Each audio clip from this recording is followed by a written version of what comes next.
नमस्ते विद्यार्थी मित्रों। पाठ त्रीजो, जरा मुस्कुराइए।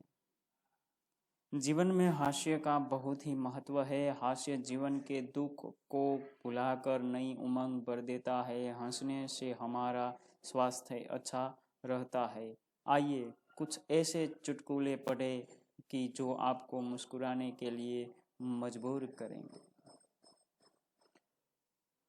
जीवन में हास्य का बहुत ही महत्व है।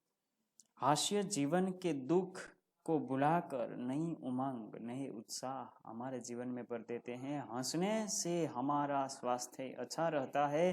तो आइए कुछ ऐसे चुटकुले पढ़े कि जो आपको मुस्कुराने के लिए मजबूर कर दे। तो देखते हैं चुटकुले। मालिक एक किराएदार से कहते हैं, तुम मुझे किराया क्यों नहीं देते? मकान का भाड़ा, किराया, कि तुम मुझे क्यों नहीं देते? किराएदार ने कहा, आपने ही तो कहा था इसे अपना ही घर समझना।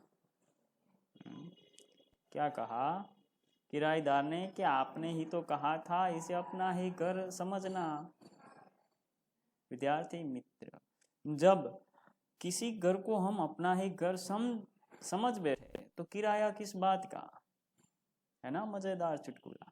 आगे देखते हैं। सोनू का सिर फट गया और वो डॉक्टर के पास गए। डॉक्टर ने सोनू से कहा, यह कैसे हुआ? सोनू ने डॉक्टर से कहा, मैं पत्थर से कील ठोक रहा था। एक आदमी ने मुझसे कहा, गधे, कभी खोपड़ी का भी इस्तेमाल कर लिया कर। सोनू डॉक्टर के पास गया था। तो डॉक्टर ने कहा कि कैसे हुआ? तो सोनू ने कहा कि मैं पत्थर से कील ठोक रहा था। एक कील पत्थर से दीवार में मैं उसे ठोक रहा था, मार रहा था कि एक आदमी ने मुझे कहा, गधे, कभी खोपड़ी का भी इस्तेमाल कर लिया कर। क्या हुआ होगा विद्यार्थी मित्र?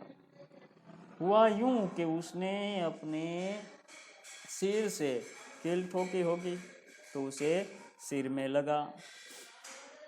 आगे देखते हैं।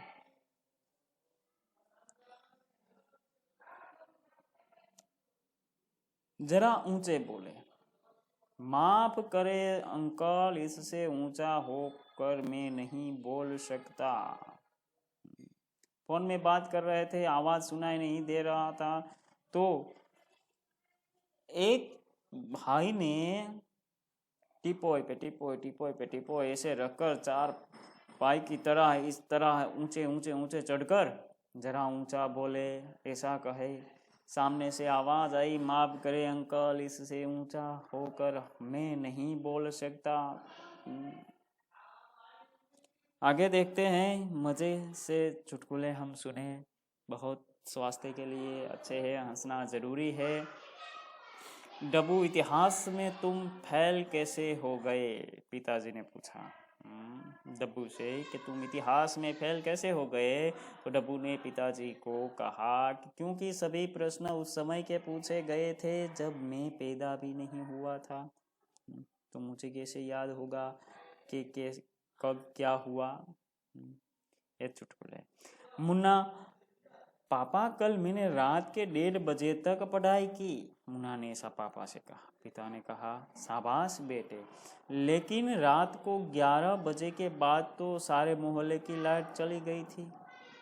मनु ने कहा, सच? मैं तो पढ़ने में इतना मग्न था कि मुझे पता ही नहीं चला। है ना? जब लाइट चली गई तो अंधेरे में वो कैसे पढ़ सकता है? मुन्ना का ये झूठ पकड़ा गया। फिर भी वो अपना ये झूठ छुपाने के लिए, उसे सच साबित करने के लिए कहता है, सच, मैं तो पढ़ने में इतना मग्न था कि मुझे पता ही नहीं चला कि लाइट कब चली गई। मतलब ये है कि मुन्ना पढ़ ही नहीं रहा था। मैं डाक खाने जा रहा हूँ।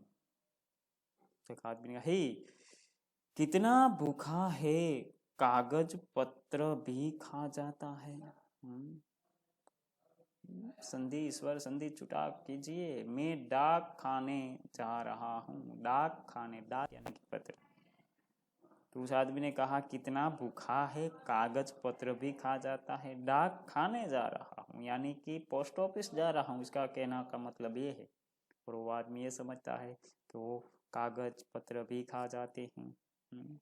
ऐसे जीवन में चुटकुले से हमारे जीवन में आनंद आता है, हमारा मन प्रफुल्लित हो जाता है और हम अपने दुख बोलकर हम इस हंसी के साथ जुड़ जाते हैं।